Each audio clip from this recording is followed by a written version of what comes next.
তো hey guys, welcome back to my channel and another blog. তো তোমরা সকলে কেমন আছো? আই হোপ খুব ভালো আছো, সুস্থ আছো, আর আমিও বেশ ভালো আছি।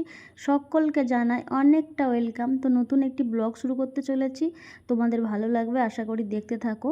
আর আজকের ব্লগটা একদমই অন্যরকম, মনের কিছু কথা আজকে বলতে এসেছি। খুবই কষ্ট হয়েছে কথাগুলো শুনে, তাই কিন্তু বলতে এসেছি ভিডিওর মাধ্যমে। তো কিছু কিছু মানুষকে বলতে চাই, আমি কিন্তু বারবার বলছি, আমি কিছু কিছু মানুষকে বলার জন্য এসেছি, সকলকে কিন্তু না। যারা আমাকে দেখে জলে হিংসে করে তাদেরকেই বলতে এসেছি। বাকি অনেকে ভালোবাসে, অনেকে খারাপও বলে, সেটা খারাপ বলাটা আমার কাছে কিছু যায় আসে না। 10জন খারাপ বললেও 4জন তো ভালো বলে, সেই 4জনের জন্য না হয় আমি ভিডিও করব, এরমভাবেই চলবো।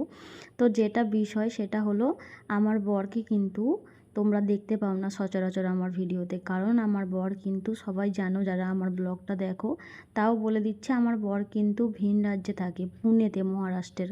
তো ওখানে আমার বর কন্ট্রাক্টরের কাজ করে, তো সুপারভাইজারি করে একটা কোম্পানিতে। বছরে 2বার বাড়ি আসে, এলে হয়তো খুব জোর 1 মাসের কাছে থাকে, 1 মাস হয় না।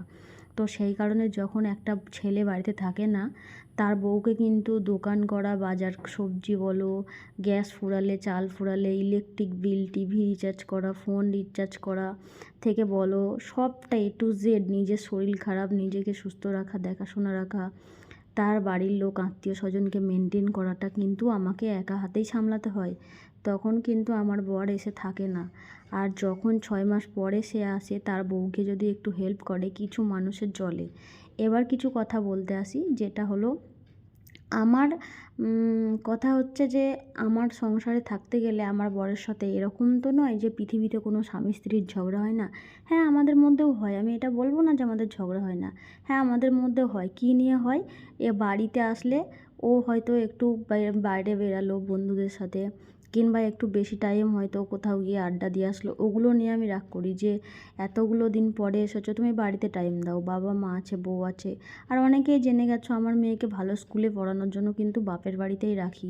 এখানটায় ভালো স্কুল নেই, রাস্তাঘাট অনেকটা দূরে, প্রায় 5 কিলোমিটার যেতে হবে তবে। আর আমার কিন্তু স্কুটি আছে, আমি চালাতে পারি না, সেই কারণে কিন্তু আমি মেয়েকে ওখানটায় রাখি। আর অনেকে বলে আমি মেয়েকে মানুষ করতে পারবো না, সারাদিন সেজেগুজে ভিডিও করি আর খাই দাই ঘুমাই, সেই জন্য কিন্তু বর থাকে না আর মেয়েকেও দেখি না। এরকমটা কিন্তু নয়, আমি যদি মেয়েকে না দেখতাম তাহলে আমার বর আমাকে নিশ্চয়ই ছেড়ে কথা বলতো না, এত ভালোবাসতো না। আর একটা বাচ্চা, আমার মেয়ে এখন ছোট, 5 বছরের, ঠিক আছে, ওকে কিন্তু জোর করে কোনো কিছু করানো যাবে না। খাওয়া, শোয়া আর পড়াশোনা বা কারো কাছে থাকা, যেটাই বলো। তো আমার মেয়ে ওখানটায় কিন্তু থাকতে বেশ ভালোবাসে, তাই কিন্তু ওখানে থাকে। এখন আমার বর এসেছে তাই এসেছে, আর না হলে কোনো ওকেশান হলে আমি তখনই আনি। কারণ সত্যি কথা বলতে, কিছু মানুষকে এটাই বলবো, আমার কিন্তু কিছু মানুষ আছে যে পাড়া প্রতিবেশী, আত্মীয় স্বজন বেশ অপছন্দের, সেই জন্য কিন্তু আমার মেয়েকে এদের থেকে দূরে রাখার চেষ্টা করি। আর আমি চাই ও একটু ভালো স্কুলে পড়ে নিজের মতো করে বাঁচুক নিজের লাইফটা, ঠিক আছে।